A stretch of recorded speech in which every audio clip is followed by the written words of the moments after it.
My name is Michael Rubino. I'm on a personal mission to make sure you don't get sick inside your own home. I knew there was something wrong. I'm just so relieved there's something that you can do about it. Hello, everyone, and welcome to another episode of Never Been Sicker. I am your host, Michael Rubino, indoor air quality expert, and today's very special guest is Lance Evans. Lance, please go ahead and introduce yourself. Let everyone know why you're here. Very interested to talk to you today. A lot of different things that we're going to talk about, and I'm very excited to have you. Hi, Michael. I'm very excited to be here. Unfortunately, because this is not a subject I'd love to be an expert on, but unfortunately, I had the unusual situation of having lived in toxic mold unknowingly for 40 years. Because as we've come to learn, mold is very good at hiding. And just because we don't see it crawling on our walls, doesn't mean it's not behind the walls. And so I, my family, my neighbors on the Upper East Side of Manhattan were in a building where there was a lot of mold. And I'll get into the details, but I got to tell you, it didn't work out very well for any of us. Yeah. And not to get into too many details, but, we were talked a little bit offline, and you told me about the length of time that you realized you were exposed.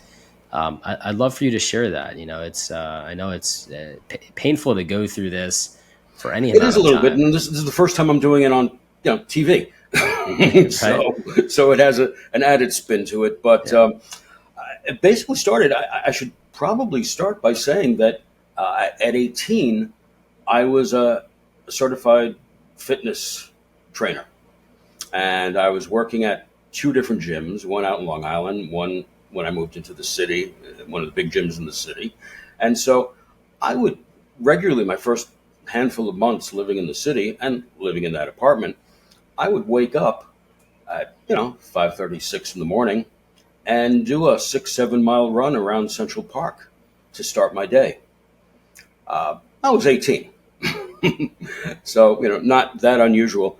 But as the months clicked on, out of what seemed to be nowhere, I started getting sicker and sicker. And well before the year was out, I wasn't able to go to school anymore. I wasn't able to go to work anymore.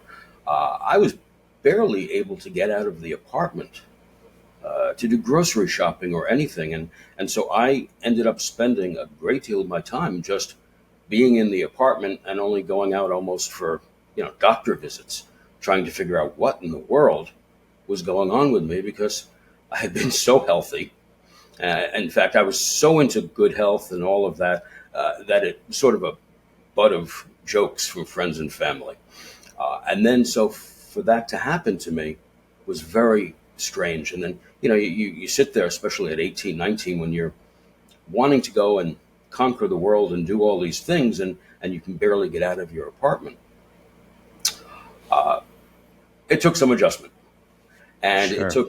it took an awful lot of trying to figure out, okay, what is this? At first you think maybe, well, in the early days, maybe you think food poisoning, or you think, at the early days, they thought it was, I don't know if they still have it around, but there was this thing called mononucleosis that was called the kissing disease. But, Yeah. I'll be honest, at 18, I don't know that I was getting that much kissing that I could catch anything. So, then they checked low iron, and they checked Epstein-Barr virus, and, they went through the whole gamut of things. And then you start getting to the point where you start thinking, well, okay, maybe it's just me. Maybe there's something wrong. And you start hitting all of the books and the magazines, and I'm sure everybody watching here who's gone through anything even remotely like this is going to relate to what I'm about to say. Yeah. Then you start spending all your time, well, back in those days it was at the health food store. Today it's probably in the vitamin section of Amazon. But all of a sudden you look and you notice that your cabinets are filled with vitamins, one after another, that you say, oh, you read an article, so you go and you buy it and you try it. And those things kind of fell into maybe three different categories. You'd have the ones that absolutely did nothing. And then you had the ones that doing something, or you're hoping it's doing something. But even if it does, it only lasts a few weeks. Like B vitamins. B vitamins, certainly you take them, they're going to make you feel better. But let's be real, they're not curing cancer or mold poisoning. And in a few weeks, your body sort of regulates them out. So I went on this way for quite a few years, going from doctor to doctor. One of my main doctors was Dr. Robert Atkins, who everybody knows from his famous diet books.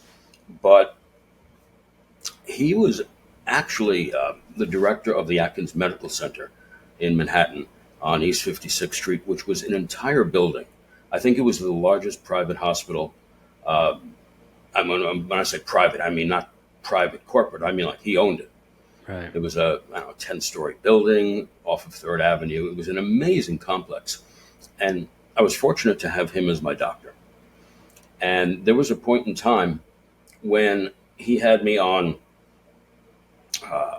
intravenous IV drips weekly, trying to, at the time, I think it was high dose vitamin C at one point. Another doctor had me on, what is it called? It sounds like something from the 50s, and it probably is, gamma globulin shots to kickstart the immune system. So I was making the rounds, and I was working very hard at this, trying to figure out what was wrong. And 5 or so years into it, I was in California, and I met with a nutritionist who happened to be working with a research group that was working on a lipid-based product for a variety of illnesses. And she suggested I try to get enrolled in the test, which I did. And it was amazing. Within days, certainly, I was feeling better. Within weeks, I was feeling better. I was able to start going to the gym lightly. I was able to start going back to school. I was able to start working. It was amazing. And this was not terribly different from the time when that movie, Lorenzo's Oil, came out, talking about how this child's life was, I don't know if it was saved, but it was extended tremendously by a formulation of lipids. And that's similar to what this was. And It was an extremely expensive product, which I got at a better price because I was involved. And that, I credit that as having saved me, possibly saved my life in the 80s. Wow. And that project was going on until probably the early 90s. And for whatever reason, maybe it was the cost, maybe it was whatever. I later went into pharmaceutical industry. So I know that things get created and canceled for all sorts of reasons that have nothing to do with the patient. Sure. So that project was canceled, and I found myself without it. Now, let me share something else. Let me just take a different aside for a second and say, having had so many, literally decades in mold, I do not discount anybody out there listening who says, 40 years, what an idiot.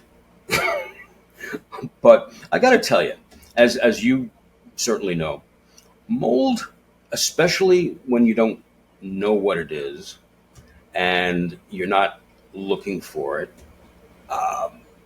and it's hidden behind walls, is a very hard thing to track. And so it's not like I could say, every spring when the rains hit, I felt XYZ. Right. Because probably a lot of the mold in my building was from leaking pipes from other apartments. Sure. And so that may or may not have had anything to do with the weather or humidity or anything like that. It's New York City. It's New York City. New York City. So, what's that old joke? If one person has a leak, everybody has a leak. Yeah. Something like that. I just want to just say real briefly though, Lance, just because you were exposed for 40 years, I would never think you were an idiot for that. And, I think one of the biggest things that societally we have this issue with is people assume that when people are in mold, they're in these like really disastrous buildings with like mushrooms growing out the walls, right?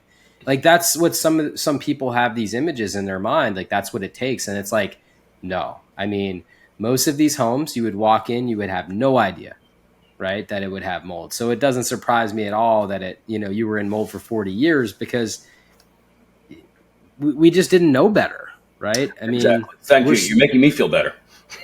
Good. Another thing I wanted to point out before I turn the mic back over to you is, I've seen this only because I've seen the statistics.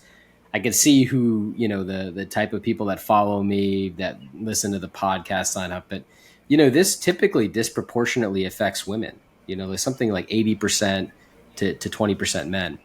And so the reason I'm pointing that out for you, Lance, is because, I don't know if you realize, but there's not a ton of men that get on this show that tell their story about how they've been affected. And I think that's a big deal. And I really appreciate you coming forward and sharing your story with me here today and with us here today, because, it does affect men. Right. And I think it did me. That part needs to be known. And, we need more people speaking out. So thank you. Gee, there are like half a dozen things you just said that I'd like to respond to them. But I don't want to lose the thread. So I'll just pick up and say that over those years, I also had, whether it's girlfriends or wives, that maybe had other places to live. And, there were a couple of them, even though I had a very nice apartment on the Upper East Side, doorman building, all of that.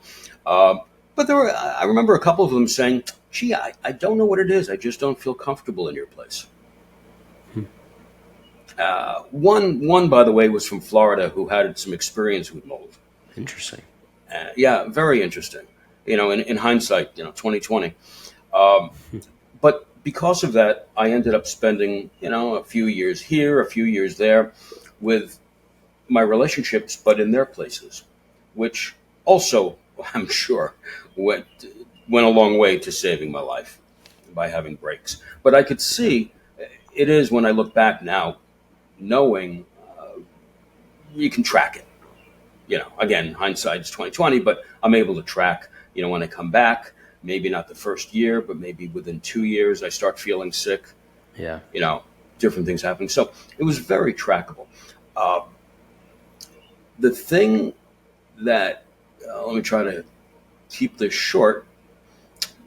The thing that ticked me off to it again was I had a child, and on his first year of going to the pediatrician, they found high lead. Now, of course, the only place that could have happened would be in the apartment.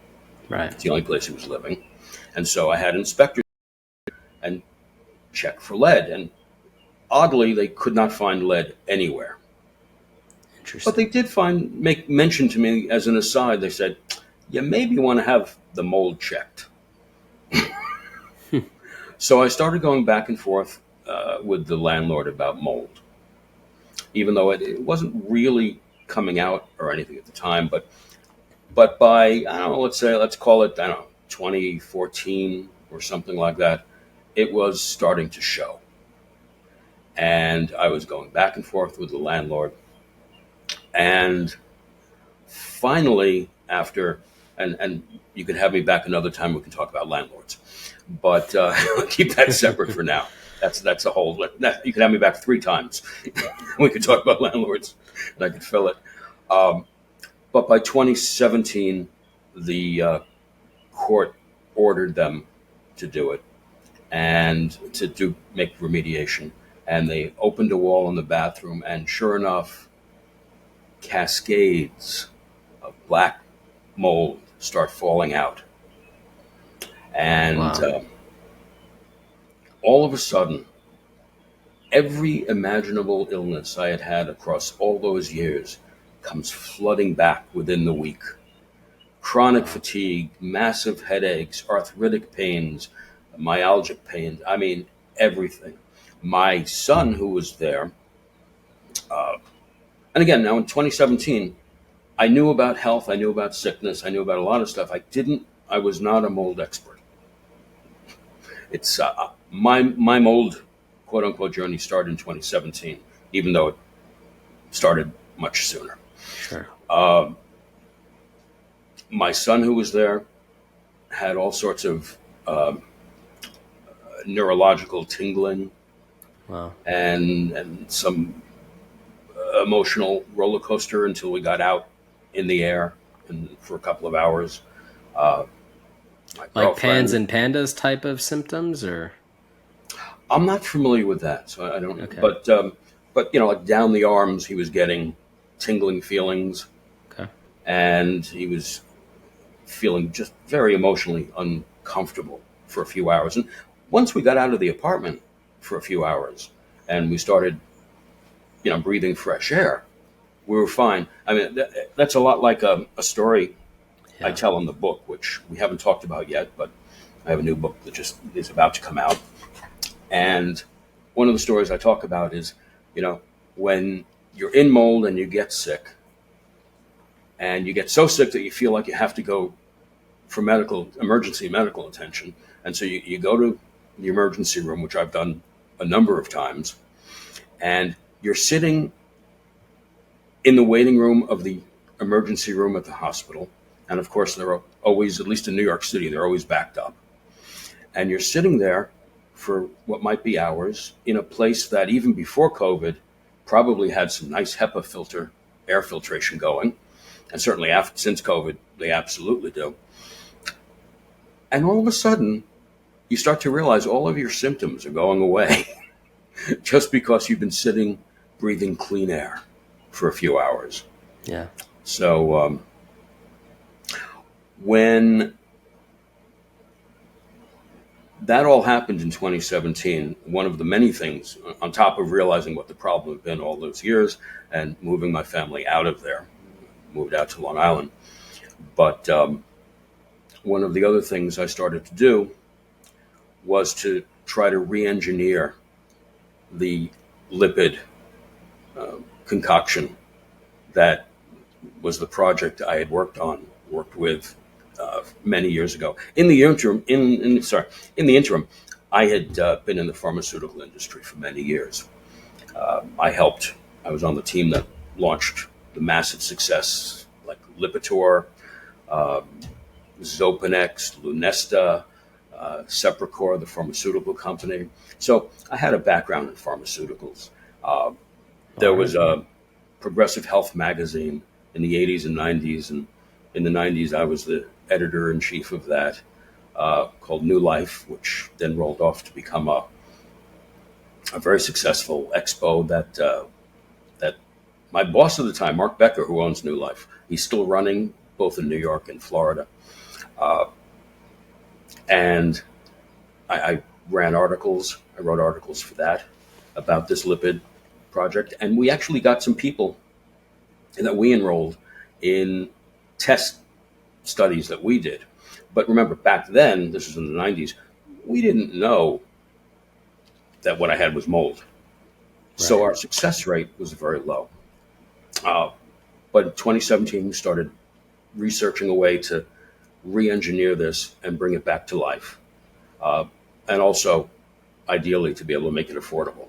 Because one of the things that I've come to both learn and repeatedly say is toxic mold makes us poor. And, I can't think of a greater truism, because it's true on so many levels. Toxic mold makes us poor financially, poor health, poor in property ownership, because if we're lucky, half of it gets thrown out. I can't think of another disease. I mean, not even cancer devastates your entire life the way mold does. Cancer doesn't destroy your home. It doesn't destroy your property. Many people can still work while they're dealing with cancer and even chemotherapy. All of these things that mold destroys. It's just an amazingly destructive thing to happen to anybody. And of course, I remind people that it's nothing new, that this goes back to, I'm sure back to Leviticus, thousands of years ago. So this is nothing new. And the thing that gets me is how, not to say that we haven't made advances, we have, but in 3,500 years, not enough. Sure. Yeah, I don't disagree with you there. It can be destructive for sure. It can be destructive to the health. It can be destructive to the pocketbook, the property. But it is in the sometimes there's silver linings in these things, right? And for a lot of people I've seen, yes, it's had to break them down, but they became reborn after, right? And that pain actually impassioned them to do such amazing things out there. We've seen some really, really cool success stories. And even you, as I sit here today, you have this Lipid Magic, you literally re-engineered the exact thing that saved you in the 80s so that other people could be saved by it. And that's what we've been rolling out this year. You've been rolling out this year. Yeah. You just wrote a book so that you could help people learn all of the things that you've learned, on this journey. And so I don't say this to discredit the pain you've been through or to discredit anyone's pain that they're going through. But I do want to say that I've seen such beautiful things come out the other side of that journey, and just wanted to leave a little positivity there for a little silver lining, please. I'm always open for that. So can you go into this Lipid Magic a little bit? Can you explain a little bit about what it is? What you're hoping to accomplish and achieve out of this product that you're getting out there, and sure. So the project that I was involved with, and some of the top labs back then, they were working on this lipid project, and it was basically, a phospholipid concoction, which, flash forward literally, 30, 40 years. And as I got involved in the mold community in the last 8, 9 years or whatever, since I knew what it was, I found that, yes, there are people in the mold community that have discovered it. I'm not bringing any great new knowledge to the table with that. However, what I am bringing, I think, to the table is the fact that what I've seen out there are, here, let me reach over because, still always working on my health. So you got bottles of pills. Well, that's how the mold community is being sold phospholipids. And coming from the pharmaceutical industry, I'll tell you, we are far more reverential to phospholipids, than pressing them into a pill and putting them in a bottle on a shelf for months or even years. Phospholipids don't stay active that way. In fact, in the pharmaceutical industry, when we're doing research on things like that, phospholipids are kept at 0 degrees or even lower. And even then, it's usually only viable for a few months, even in a deep freeze. So 2 things that are really important here in terms of phospholipids, or specifically in terms of them in relation to mold sickness, is that, 1, they have to be fresh. So our product, Lipid Magic, is we make batches every week and send them out fresh. And we recommend they don't get used more than 30 days. It makes a difference.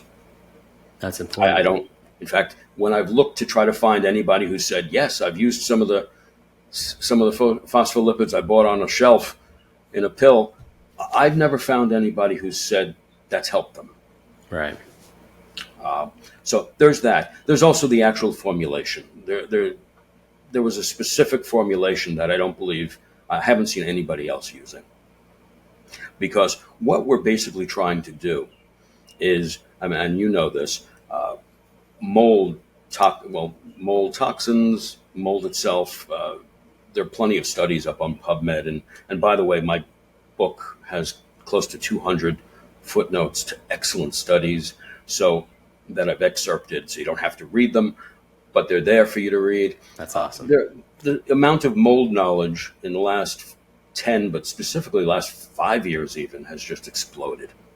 We know so much more today. So it's funny because I just became knowledgeable about this within the last decade. Had that happened to me 10 years before that, I wouldn't have had the resources that I've had in the last handful of years. The knowledge base is just so much better.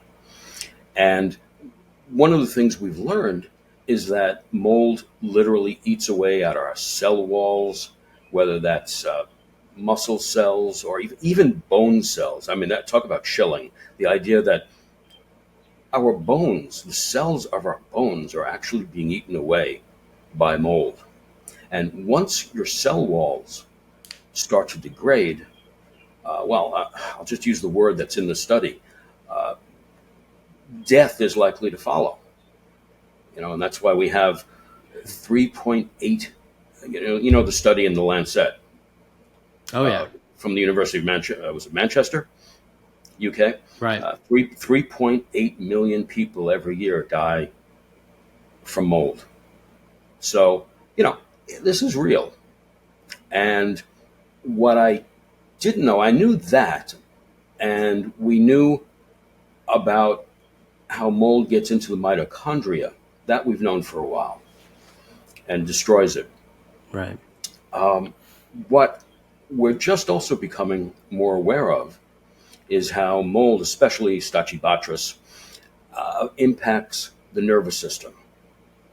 And the common thread through all of these things, and I don't want to say completely, but largely what mold is doing between all of those things is attacking the fat that protects the lipids, that make up our cells, that protect our nerves, all of this.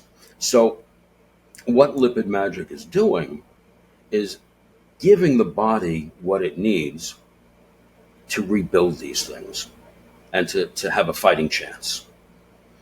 And for instance, when I take it, depending upon now, I'm older now than I was 40 years ago.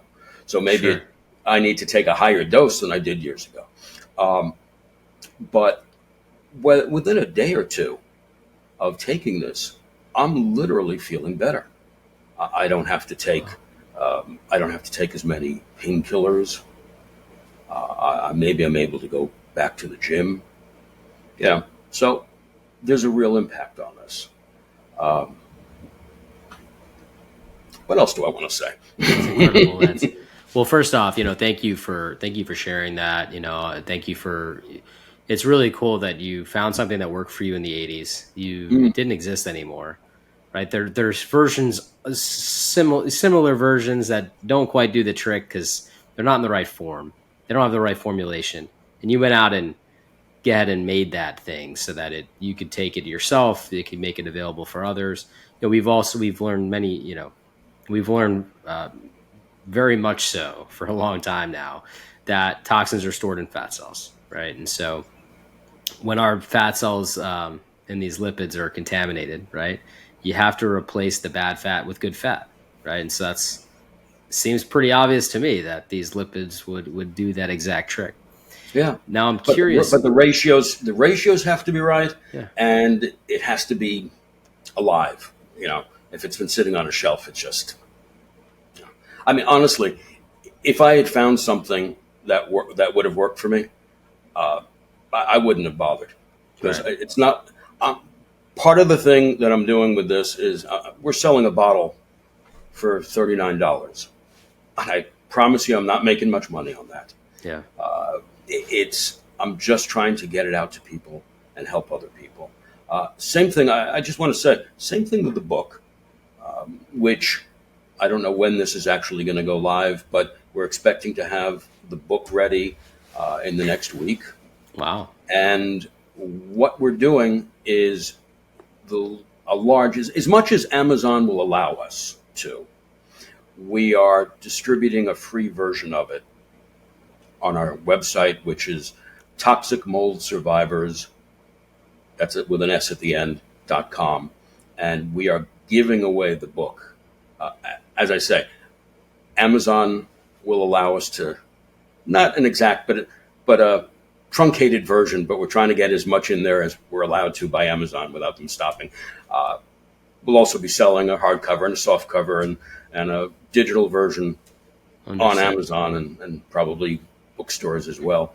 But really, I want to be able to give away as much of this as possible because, I don't want other people to have to go through What you've been through. what I did. Yeah. There's Well, tell us the name of the book. Let's start diving into the book a little bit. What's the name of the book? What was the inspiration for writing that book? Well, the inspiration, probably, I'm not quite sure. It's last year. I guess I just started writing the instructions for using Lipid Magic. And then I started adding tips and, one thing after another. And then, at some point the light bulb went off. And I said, I haven't seen a book like this. So maybe I should do it. What's that old expression? Stop waiting for other people to do what you should be doing yourself, or something like that. Yeah, that's a great expression. Yeah. And so one thing led to another. And at first I thought it was just going to be like, a 20-page PDF. Of course, I should have known myself better than that. It's weighing in at about 300 pages. It's got almost 200 footnotes. And I should say that isn't actually what I wrote. I wrote closer to 500 pages.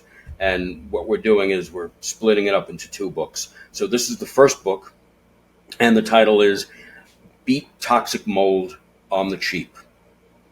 And what it covers is basically almost everything.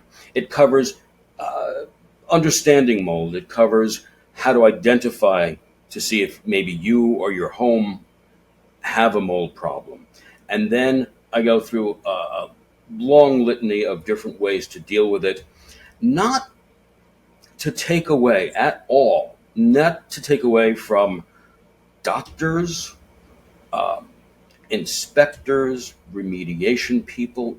I mean, these are people I've worked with now and learned from. The problem is, I've met an awful lot of mold victims that just can't afford them. Sure. Talk about doctors. I'm in Midtown Manhattan, and trying to find a mold literate doctor. I have a wonderful doctor, but he's not mold literate. And trying to find one is very difficult. Then if you get outside the metropolitan area, forget it. And then even if you do find one, most of them aren't kind of dealing with insurance, so it's out of pocket. Right. So you get the idea. People mold victims, mold makes us poor.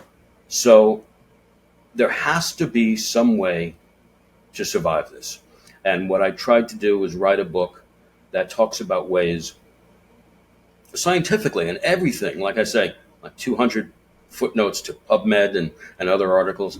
Everything is deeply, deeply based on science and experimental information that, so I'm not making any of the stuff up on the fly, except for, of course, I have 40 years of experience, so I merged that with all the new science. And so that's book 1, Beat Toxic Mold on the Cheap. Then, as I say, it was like 500 pages. I took a whole bunch of the medical stuff, which I had written, and I said, okay, this just doesn't fit into this book. So that's going to be another book for later in the year. And so basically what it comes down to is Beat Toxic Mold on the Cheap is you're new to mold, you don't know what to do, You can't afford all these prices all over the place. It's a resource for people who are there in the middle of it, going through it. How do you get through to the light at the end of the tunnel? The next book, which I'm just naming Toxic Mold Survivors, that's where the name came from for everything, is, okay, what happens afterwards? You know, you've battled mold, you've gotten sick. Many people will heal just from getting out of the mold, and that's great. But many of us don't. And for those people, you need some path back towards health. And the traditional, again, I don't want to disparage traditional medicine, but they just don't have the answers. Right. And so, I mean, for myself, here we go. At 20 years old, I was diagnosed with chronically low thyroid. From the mold, obviously. Low thyroid, low testosterone, low, everything was low. And then dealing with the mold in the apartment over the last few years, I got a pulmonary condition, which I'm still dealing with. So, and what do the doctors have for all of these things? It's not that they don't have stuff, but, the medical profession tends to put Band-Aids on. You've got this will stop the pain. An aspirin stops the pain. It doesn't fix the problem. And most of medicine is like that. How can we fix the problems? And so I've been able to fix low thyroid, low testosterone, much, not all there yet, but I'm getting there, much of my pulmonary conditions, all using natural remedies. And not only does that make it less caustic and toxic, because we're already dealing with toxins. Now, who wants to deal with pharmaceutical toxins on top of that? But it's also far less cheaper, far more flexible. And so that's what the last book is about, how to come back from all the damage. For those that don't heal naturally. Was it Dr. I think it was Dr. Shoemaker who said maybe 2/3. It was either Dr. Campbell or Dr. Shoemaker who said 2/3 of the people pretty much heal just by leaving mold. But that still leaves a third. Sure. That's a lot of us. Yeah, no, that's a lot of people. You're right. Well, I wanted to pull the thread on something since you come from the pharmaceutical industry. We talked about how traditional medicine, not to disparage traditional medicine, but it's got its ways. It's set in its ways, right? When you open a bar, you know what happens? Liquor companies, they come in and they're trying to convince you to carry their liquor, That's like Grey Goose wants you to carry Grey Goose. Forget about Kettle One. They suck. Carry Grey Goose, right? And you've got all these different tiers. So maybe Svedka and Smirnoff, they're fighting, to be on your shelf, right? Okay. But it's interesting because when you open a doctor's office, kind of a similar thing happens, except it's not liquor companies, it's pharmaceutical companies, isn't it? Absolutely. And that's how doctors know about certain drugs and certain treatments and what's supposed to work for what. And they get the brochures and they got to decide between this brand and that brand and yada, yada, right? And so that kind of leaves a void for root cause, doesn't it? Because if we're addressing root cause and we're fixing the problem, which, could be any number of things, could be mold, could be you're not sleeping enough, right? Could be you're not eating a balanced diet. Could be the water you're drinking is not great. I mean, there could be an infinity number of variables, right? But quite often it's, well, you've got this condition and here's this pill. And if that, you get to a point in life where you say, it's not ideal, but if the pill works, I'll take it. Sure. But the problem is, a lot of times in the pharmaceutical stuff, they give you the pill, it does something, but it doesn't really solve, it doesn't even do a Band-Aid's job. Right. And then it comes with a bunch of other problems. So it's like, if I'm going to have all this grief, I might as well try to actually solve the problem. If it's solvable. Right. Not everything. I mean, I'm sure I have some things after having been exposed for so many years. I'm sure I have some things that just are not solvable. It's the old broken vase analogy where, you can glue it back together, but it's never going to be the same vase. Right. And that's with our bodies too. But you get as close as you can. And thankfully, nature really does provide an awful lot of great remedies if, as long as you have somebody that knows how to use them. Right. And, like I say, my book, which offers a lot of, this book will offer remedies for people who are actually still being exposed to mold, which, the next book is more about healing. This one's about what kind of things are going to keep you alive. And here, well, let me give you one example. Please. Detoxing. You see you can't pull up any mold support group without seeing people talk about detoxing, and they're using this detox, that detox, binders. Well, it turns out that simple kale is able to bind with something like 93% of mold toxins. Interesting. Compared to bentonite. Is it bentonite? The clay. Bentonite? Yeah. I believe the study showed that pulled in about, was it 66% of the mold toxins? I was taking the clay for years, trying, because that was always a big health food thing. And I never found much positive stuff about it. And then I started doing kale smoothies and just expecting a general health benefit. But all of a sudden, boom, I was feeling better from those. Wow.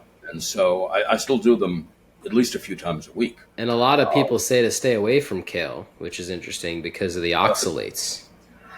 Well, I've had stones, and I don't see any correlation between when I've had stones and when I'm doing kale. So, okay. I've also read that while the oxalate issue exists, you would have to take just insane amounts of kale or cruciferous vegetables for that to kick in. So, or at least for me, it's a personal call. I'm willing to roll the dice if it means I'm getting rid of some mold toxins. Well, and for somebody else listening that has tried all these other binders and is like nothing works, like I could try kale. Oh, I can get that at the grocery store right now. I mean, that makes it easy. One of the things that I really admire about this book, Lance, and I just got it across my desk a few hours ago, so apologize that I haven't read it all the way yet, but. No, but when you get through it, I'm expecting notes. I'll get you some notes. I think one of the most difficult things about this whole illness that you talked about today is the cost factor. And there are quite a few people, right, that reach out. And I'm trying to rack my brain around how can I help this person? A couple that rented. They don't own the place. They're kind of limited in what they can and can't do. They just got into a brand. They can't rip down a wall. They can't rip down a wall. They can't open a wall and check. They just signed a new lease. That like they're trying to figure out how they're going to move in, and yet they have to potentially hire an attorney to get them out of the lease, and then where do they go? And they're stuck. You know what I mean? And so this can be very complicated for so many people. And a lot of people do get left behind, just in the overall system. I see it, and so I think it's really awesome that you're like, you know what, I'm going to figure out how do I give these people relief, and create an entire book around that, because there's not enough about that side of things. Those are the unspoken words, and I've put together some relief and mitigation strategies for people in the past, and I've done everything that I could, do from that standpoint.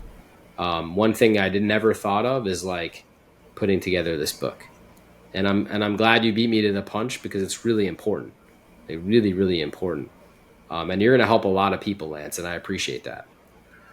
I think this will help a lot of people without question. And if you're tight for money, don't buy it. Go download the free version. I'm not trying to make money on this. That's why I'm giving away the free version. I want people to get the information from it. There is so much you can do yourself, but there's no place to turn for the information. Yeah. And so hopefully now there will be at least one place. That's awesome. And, I'm excited for your next book as well, because that's the other thing. If it's not the inspection, the remediation costs, and if you're not even in control to be able to do those things, right? The next thing that you hear about is, oh, nobody takes insurance, and the doctors are too expensive. I can't afford that, and right. It's tough. It's just tough, because obviously I see these doctors. They're like, some of them have multi-year long waiting lists. Yeah. And so, they have to charge what they have to charge to be able to make a living, because they can't duplicate themselves, and they can't possibly see everybody that needs help. And it's just a crappy situation. At the end of the day, there are people that can't afford to wait 3 years. Can't afford the $2,000, initial consultation. And so, I'm excited to see some of the thoughts you put together in this next book on how do you help those people? What can they start doing? And the Lipid Magic, $39 a bottle. I mean, you can't beat that. Yeah, it's cheaper than the stuff that's not working that's being sold out there already. So, and like I say, we're making batches fresh every Monday, shipping them out, priority mail. Boom! We want to get it into their hands as fresh as possible. But as you were talking, let me just share a story. Last year, I spent a lot of time on the mold forums online, talking to a lot of people, and because I was knowledgeable, a lot of people asked to talk to me offline or whatever, private chats, and I got to meet and chat with a lot of people. I don't know if it was 3-4 weeks, maybe it was 2 months apart, I don't know, but very close proximity of time. I met 2 different women. One was married with 2 children. I forget where exactly, but somewhere in the Midwest, or I don't know, maybe it was Texas. And they were clearly well-to-do. She was telling me how they had been having mold problems, again, unknowingly, for quite a while. It had disrupted their lives in a number of ways, as it wants to do. And when it was finally discovered, they found that it had gone down to the base of their home. And the bottom line was they were spending $100,000 in remediation.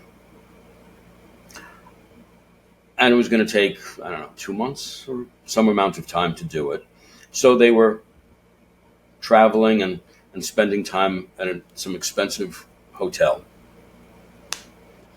And she was telling me how difficult this was. But, as she's telling me this, I'm thinking, how different an experience they're having. They're having a terrible situation, clearly. Yeah. But there wasn't, and they're spending $100,000 on remediation, a tremendous amount of money. But they could afford it. And, there was no complaints about having to throw things out.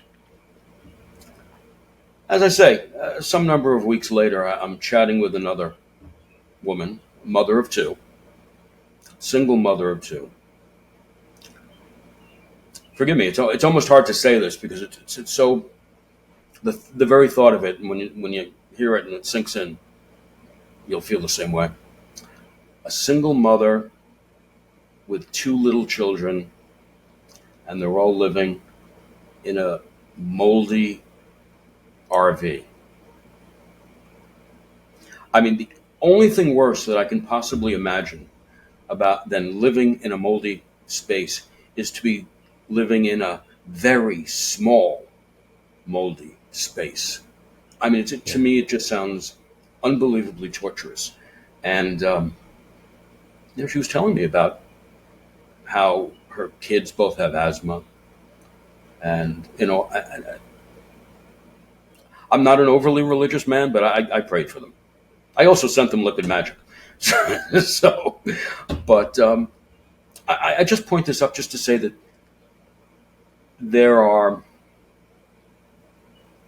there's such a range of impact that mold has on so many different people and families.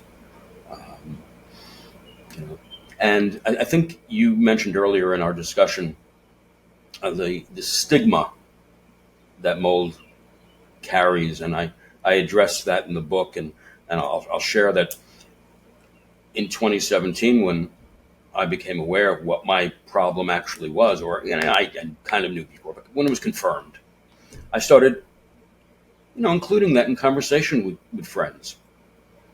Now, I lived on the Upper East Side, and I have a lot of friends who have beautiful homes, a lot of money, and they never mentioned mold stories until I did. And then once it became part of my dialogue after 2017, and I would just mention, yes, I've got mold problems, we're doing this, we're doing that, all of a sudden, oh, we had that too. Oh, wow. All of a sudden, one person after another. I had a client, owns a huge construction company. All of a sudden, he's telling me how that's why they moved. Some years, I remember about 4 years before the conversation, he and his family moved. He said, well, Lance, remember we moved? I said, yeah. He said, well, that's why. Wow. We tried time and again to get the home fixed, and we couldn't, so we finally moved. So this is much wider spread than you would know unless you scratch the surface. Yeah. Because a lot of people don't want to talk about it. They don't want people to know. It's true. Yeah, it's like there's a negative connotation attached to it, but it's like anything else. I mean, it happens to the best of us. Absolutely, but there's that tremendous stigma. There's partly there's some validity, partly there isn't. Like, there's a section in the book where I'm talking about how moving to a new space is so much harder for somebody who's had mold problems in their home. Because think of it this way. If I call you up and say, hey, Mike, old buddy, my house burned down. I need a place to live. Can I stay with you for a while? I would hope, because we're such old buddies, you say, of course, Lance, I've got a couch. Right. But if I call you up and say, hey, Mike, my place has just overcome with mold. All my property is in mold. I'm mold infected. There's mold coming out of my ears. Can I come and stay with you? I would totally understand if you weren't as eager. So, yeah, I never thought about it like that. Yeah, there's a lot attached. Yeah. There's a lot of crap attached to it. Yeah, I never thought about it from that perspective. Like, how does one overcome asking for a place to stay, knowing like they can't bring everything with them and all these different things. They have to clean everything rigorously, and it's like, yeah, that does make it more challenging.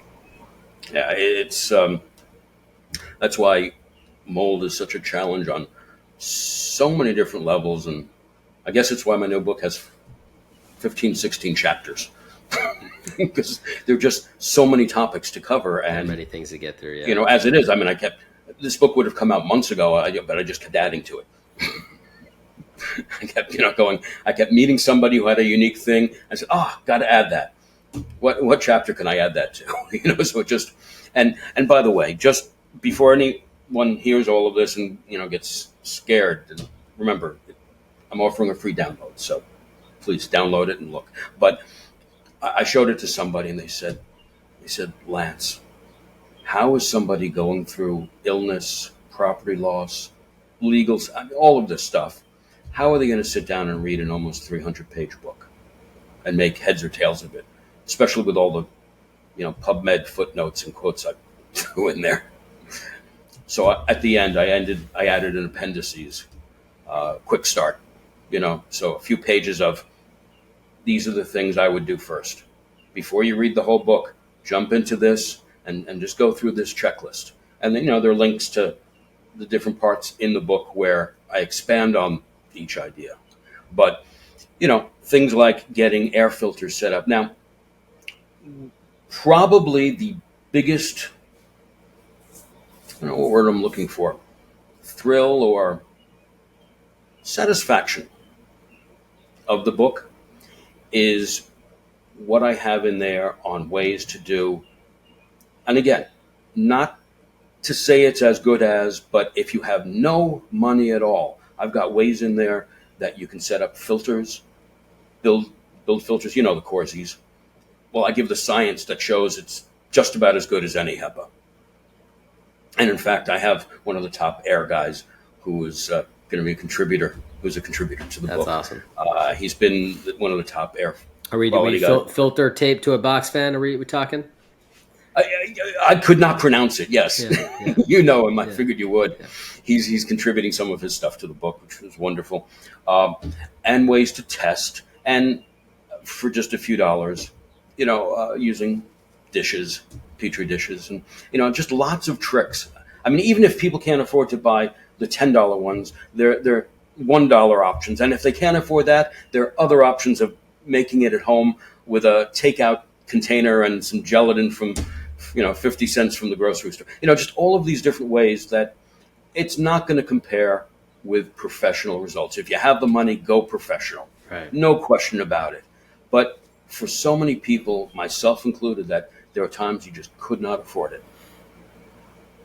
It doesn't mean there are not things you can do. There are proactive steps you can take to test, to improve, and to remedy. No survivor gets left behind. Exactly. and hopefully we have more survivors. And we need more survivors. Lance, I wanted to really thank you for the time that you spent with us here today. It means a lot. Really, really great to meet you and get to chat with you today. I'm really inspired by your mission and your vision and creating this product to help people, writing this book to help people that typically, don't have many options. To get to really put in the time to give them the options. 300 pages, I know it's a novel, but I think it's important that you're really going deeper into this, and it's not just a 20-page PDF. So no. I really do appreciate that, Lance. Where can people find you before they leave here today? Okay, well, again, by the time. Right now, we have lipidmagic.com. And if you want to reach out by email, lipidmagic@gmail.com. But with the book and the Lipid Magic, we thought, let's consolidate all of this. And so we're launching Toxic Mold Survivors with an S, as I mentioned earlier, .com. And that one site will have everything on it. It'll have the books. It'll have, and by the way, we didn't even touch on the fact that I have an earlier book that I wrote called Outrunning Cancer, which was about my dog that had cancer. And again, here your eyes are going to widen when you hear this. What kind of cancer did my dog have in the 90s? Mast cell tumor cancer. Oh, wow. Yes, I see your eyelids widen. I knew that was going to happen. But at the time I wrote the book in 2000, I was not mold educated. Wow. And so it wasn't until many years later that you start pulling these things together and say, and you start realizing everything was related. Sounds like a second edition's on the way. Exactly, because I published it in 2020, and when I published it, I still felt there's a part to this puzzle that's missing. Yeah. And so I only published it as an ebook. I didn't go print because I said to myself, I know I'm going to do another edition. I just have to figure out these. And of course, what as I was your learn dog's more, name? Graffy. I'm sorry to hear about Graffy. She was a beautiful, beautiful Doberman Pinscher, and miss her terribly. And I feel horrible that the space I brought her into caused that. Using diet and everything, we got her past the cancer, and she did live a number of more years. And then, of course, here we go again. Out of nowhere, she died of a seizure. Wow. Again, of course, seizures are related to MCAS and mold and all of this. So I will be coming out with an updated version that links all of that together. And then at the end of this, hopefully by the end of this year, we'll have 3 books in the series. I will have given the world everything I know about mold. I will have given them Lipid Magic, and then I can go on and do something else. That sounds good, Lance. Well, listen, I really appreciate, everything you're doing. Like I said, it's not easy to be able to put all that information together and really help people that, are in tougher spots. Because when you have limited resources, it makes it a lot more difficult, right? As we all know, as we've kind of touched on this today, like this can be pretty complex. And so I really appreciate you putting that together. What you're doing is invaluable because none of the rest of this stuff happens without one thing, and that's education. Yeah. I make a joke in the book that I was probably given more education about what to do if I ever run into a grizzly bear. And what are the odds I'll ever run into a grizzly bear? But I was given none of us are given any information about toxic molds. And the odds of running into toxic mold are pretty high. Much higher than a grizzly bear. Yeah. That makes sense. Lance, thank you so much for taking the time today. Thank you. And we'll see you again soon. My pleasure. Thank you.